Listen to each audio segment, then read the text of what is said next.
We call on the government to take effective measures to protect minorities and uphold the rights to the freedom of expression and the freedom of the media.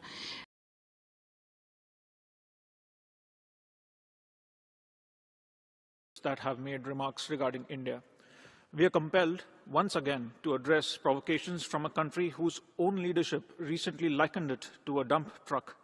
Perhaps an inadvertently apt metaphor for a state that continues to deposit recycled falsehoods and stale propaganda before this distinguished council. Pakistan's systematic abuse of this forum, coupled with its routine manipulation of the OIC as its mouthpiece, has become a familiar pattern. Its pathological fixation on India appears to provide it with existential validation. Yet, we must respond, lest we forget. Lest we forget the carnage of Pahalgam, where Pakistan-sponsored terrorists turned a meadow of joy into a killing field in April this year.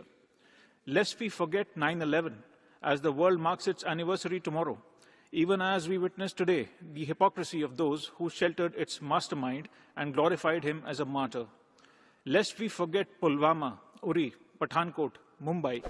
The list is endless, Mr. President. Yet, Pakistan demonstrates the audacity to take the floor today, feigning moral outrage while continuing to finance and shelter the very networks that threaten global security.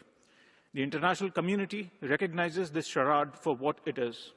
The world will not forget. India will not forget. Our measured and proportionate response to the Pahalgam attack made that sufficiently clear. We need no lessons from a terror sponsor, no sermons from a persecutor of minorities, no advice from a state that has squandered its own credibility. Mr. President, India will continue to protect its citizens with unwavering resolve. We will defend our sovereignty without compromise. And we will continue to expose, time and again, the elaborate deception of a failed state whose survival depends upon trafficking in terror and tragedy.